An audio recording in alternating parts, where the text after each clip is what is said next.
Yo, what's up yo? My name is PJ. I'm from Cebu, Bisaya, Cubay. And welcome to my YouTube channel. So, welcome guys. Sa mga bago lang dyan, please subscribe and hit that notification bell so you will be updated of my latest videos. So, yon. So, my name is PJ again guys. So, I make videos about mga productivity tips, about mga money tips, about mga travel, food, mga movie reviews, and a lot more. So, if you're interested with those kind of things guys, please subscribe now. Yon.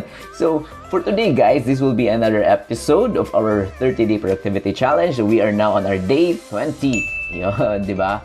So, we have this productivity challenge sa mga bago lang dyan. So, every day we make some mga things to improve on. Kumbaga, self-improvement at kung paano natin ma-achieve yung mga goals natin. So, we make a 30-day productivity challenge to achieving our goals, and hopefully by the end of the 30-day productivity challenge we are able to meet, di ba, kumbaga kung ano yung mga goals na naset natin from day 1, di ba? So it's a continuous process guys, na we are really improving as a person, gano'n, as an employee, or as kung ano man yung mga naset natin na goals from day 1, yon. So, let's start na guys. So, for today guys, for day 20, we will be talking about how to think big and act small. Yon. So, this is very important guys, especially na yung pag-achieve natin ng goals. Dapat kasi, yung goal natin kasi is somehow, we should think, kumbaga, we should think big. Ano ibig sabihin nun guys? So, meaning, we are looking at the big picture, kumbaga we are looking forward to the future, kumbaga. So yun yung step 1 natin guys, is look forward, kumbaga. So ano ibig sabihin ng look forward guys? Meaning guys, we should have a picture in our mind, kumbaga, of ourselves 10 years, 15 years from now. So fast forward to the future tayo guys. So isipin talaga natin guys, ano yung nakikita natin sa ating self 10 to 15 years from now, di ba? Kung example, gusto niyo maging businessman, gusto niyo maging athlete, gusto niyo ano ba yung gusto niyo gawin? Gusto niyo maging trader, gusto niyo maging YouTuber, di ba? So, we should, ano talaga guys, visualize, kumbaga, 10 to 15 years from now, what do you see guys? Ano yung ginagawa nyo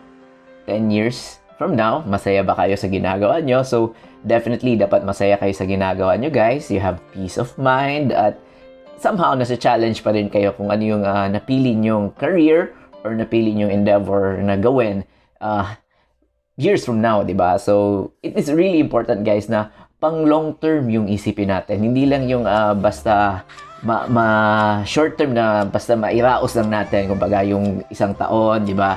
And yun, di ba? Usually, yun yung case na, usually guys, yun talaga yung case na yun is, we don't look forward to 10 or 15 years, di ba, into the future. So, short term lang guys, basta we have jobs, di ba? We have a source of income. Usually, ganun lang yung iniisip natin guys. But, in the long run guys, isipin natin, are we really happy with that job that we have 10 years or 15 years? Are we happy doing that job? Does it give us satisfaction? Does it give us happiness? Di ba? Yun yung mahalaga guys, di ba? That we are happy in whatever that we are doing, kumbaga, di ba? So, yun guys, isipin nyo guys, ano ba talaga yung gusto nyong maging, or ano yung gusto nyong ginagawa 10 years, di ba, from now? Ano ba? Di ba? So, yun guys, yun yung step 1 natin guys. Pag-isipan nyo mabuti guys, ano ba talaga yung gusto nyo maging, di ba? So, di ba, going back when we were, naisip ko ngayon kasi guys, di ba, when we were little, yung mga bata pa tayo guys, we really have some ambition, kumbaga, di ba? Pag tinatanong tayo, anong gusto nyo maging, di ba? Gusto nyo maging scientist, gusto nyo maging doctor, gusto nyo maging pilot, and everything guys. But, di ba, so, let us go back guys. Kasi yung bata kasi wala masyadong mga iniisip na mga what if, mga kaya ko ba yun, di ba? So, kung ano yung gusto nila, yun talaga yung gusto nila, kumbaga. They really want what they want, di ba? So, I suggest guys na somehow, hindi mo natin in looking forward to the future guys, hindi mo natin isipin kung kaya ba natin tsaka ano, kaya ba talaga natin na gawin yon, di ba? So, without what ifs and how guys, how to, kumbaga, walang what if muna guys. Focus tayo guys, ano yung nakikita natin sa ating self 10 to 15 years from now. So, yun guys, mas maganda if nakapikit kayo guys. Yun, di ba? It's like, binivisualize nyo, kumbaga, kung ano yung ginagawa nyo in the future, di ba? So, yun guys, yung pro tip ko lang doon is be honest. Be honest. I mean, be honest lang guys kung ano talaga yung gusto natin. Like a child, di ba? Honest siya kung ano yung gusto niya, di ba? So, yun guys. So, step number 1 is look into the future, guys.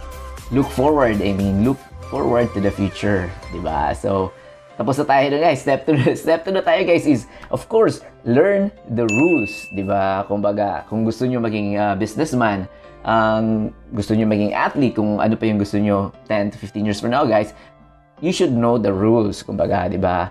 Knowing the rules meaning, guys, binasa nyo, you know that you have knowledge, kumbaga, like, how to set up a business, kung ano yung business na gusto nyo, di ba? Ano yung mga process, kumbaga yung pagkuha ng business permit, gano'n, yung pag-file ng mga income tax, gano'n. So, dapat alam natin lahat, guys, kung ano yung papasukan natin, kumbaga, di ba? So, we should know the rules, guys.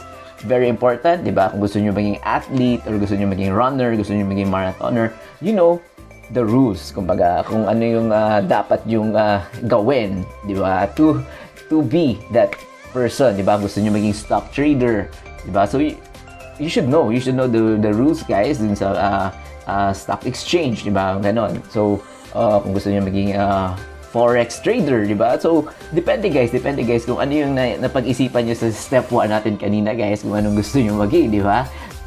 Pwedeng professional singer, diba? So, you should know, somehow, guys, you should know the rules on those kind of, yung gusto niyo ma-achieve. So, you can know the rules, guys, by reading. So it's really important, guys, that we read. I know there are a lot of mga sources dyan that we can use, mga free, guys, diba? Internet is actually free, diba? May free wifi, diba? Diba? So i-research natin thoroughly, guys, kung ano yung mga dapat nating malaman sa gusto nating pasukan, diba? Gusto nating maging YouTuber, diba? At least we know that ano ba yung monetization, ano ba yung mga kailangan natin, ano yung mga do's, mga don'ts, diba, of being a YouTuber, diba? So it's very important. Once we know the rules, guys, diba, alam na natin kung paano natin aatakihin, kumbaga, may strategy na tayo diba, kung ano yung papasukan natin, we have strategy na kung paano natin successfully ma-achieve. Diba? So yun, guys, know the rules, guys, the basics, know the do's, the don'ts, diba? Lahat yan, guys, pag-aralan natin, guys. So when we want something to achieve, diba? Kung ano man yung gusto nyo ma-achieve, guys, diba? So, learn the rules, diba? So, yun, guys, step 3 na tayo, guys. Once we know the rules, we should define the problem, kumbaga. So, let's think, guys, present natin ngayon, sa current situation natin ngayon, di ba? Example, gusto nyo maging YouTuber, di ba? Ano ba yung mga what is the problem ba? Kumbaga, ano yung mga kulang sa inyo? For example, wala pa kayong equipment, or ano ba yung kailangan nyo to start YouTube, di ba? It's very simple. May video ako dyan, guys, how to start a YouTube channel. So, I'll put that in the description link so that you will also know, guys, kung ano yung mga gears na kailangan nyo. Basic lang, guys, camera, yun lang. Pwede na kayo mag-vlog, di ba? So, yun, guys. So, define natin, guys, kung ano yung problem natin na kailangan natin i-solve to get to kung ano yung gusto natin maging, di ba? Yun lang yun, guys. Very basic. Example, gusto nyo maging doctor, or gusto nyo yung profession na yun, di ba? Medical doctor, di ba? So, maybe you need to pursue further studies, di ba? So, yun, guys, that's the problem. So, wala pa kayong qualifications of becoming a doctor, di ba? So yun yung kung saan tayo magpo-focus, guys, di ba? Dun sa kung ano yung problem natin, yun yung solution na natin, di ba? So, yun, guys, focus kung ano yung, know the problem, kung ano yung mga lacking nyo, kumbaga lacking qualifications, lacking equipment, lacking knowledge, or kung ano yung kulang sa inyo because, di ba, alam na natin kung ano yung rules, ano yung mga kailangan natin na gawin, di ba? So define natin guys, define the problem, kung ano yung mga needs natin, di ba? Like, if you want to be a runner, wala pa tayong shoes, di ba? So, yun guys, define the problem guys is very important. Define the problem. So that's the step 3, di ba? So step 4 na tayo guys. Once we know kung ano yung problem talaga guys. Ito guys, step 4 is we find the solution, or we break down the solution into kung sa pizza pa guys, di ba? Yung solution is yung gusto natin ma-achieve is the whole pizza, di ba? So kung pag-iisipan natin guys, we will have a hard time finishing the whole pizza, di ba? Kumbaga yung the process of finishing the whole pizza, it would be hard, di ba? So if we slice it guys, so ito yung tinatawag na slice technique, kumbaga. So i-break down natin guys kung ano yung goals natin, kumbaga. So we need to set up guys mini goals to achieve yung bigger picture na gusto natin, di ba? Gusto mo maging runner, di ba? So break down you guys kung the big picture is the whole pizza, that you can see yourself 10 to 15 years from now, you're di ba? You're a successful runner, successful businessman, successful person, kung anumang field na gusto nyo ma-achieve, di ba? So i-break down nyo yun guys, kung ano yung mga steps na kailangan nyo gawin, di ba? So bigger picture, then slice nyo yung pizza guys, kung ano yung mga mini goals nyo, kumbaga how to achieve it. Like, kailangan ko mag-pursue ng further studies. So if wala pa kayong extra money, kailangan ko side income, di ba? Kailangan ko ng mga kung ano nung mga sideline na dapat pasukan, di ba? So kailangan kong I need help from a coach kung gusto ko maging professional athlete or ano, di ba? So i-break down nyo guys yung mga steps nyo guys, yung mga we will set mini goals, kumbaga mini goals to achieve the bigger picture or bigger self, yung kung ano yung gusto natin ma-achieve, di ba? So yun guys, so yun, breakdown natin guys, di ba? Because if pag-iisipan natin the whole big picture na agad, there's a tendency na we will be overwhelmed, kumbaga we will be exhausted na kaya ko ba to, di ba? But if we will break it down into small bits and pieces guys, so that would be much easier to achieve, di ba? Mas madali yun guys. So yung isipin lang natin, first step, kailangan ko magbili ng shoes, or first step, kailangan ko mag-enroll. First step, ano yung first step is kailangan ko i-register sa BIR or sa yung business ko, kailangan ko i-register sa City Hall, yung mga ganon, di ba? Business permit. So set ano natin guys, piece by piece, kumbaga yung pag-achieve natin sa ating goal. So that would be easier guys, diba? So think big, act small, diba? Yung small acts na yun guys, that would lead you to achieve kung ano man yung goals nyo, diba? So mas madali yun guys, mas less stress, diba? Mas less hassle, kumbaga, and definitely one step at a time would be really helpful sa atin guys. One step at a time guys. In my case guys, yun lang yung talagang iniisip ko guys, one step at a time lang. Hinay-hinay pero kanunay, di ba? So first step, ito second step. So wag natin madaliin, kumbaga guys. Let's just enjoy the process, di ba? So that's really also very important guys, that we enjoy yung process of getting whatever goals that we have, di ba? So that's it guys. That's the fourth step.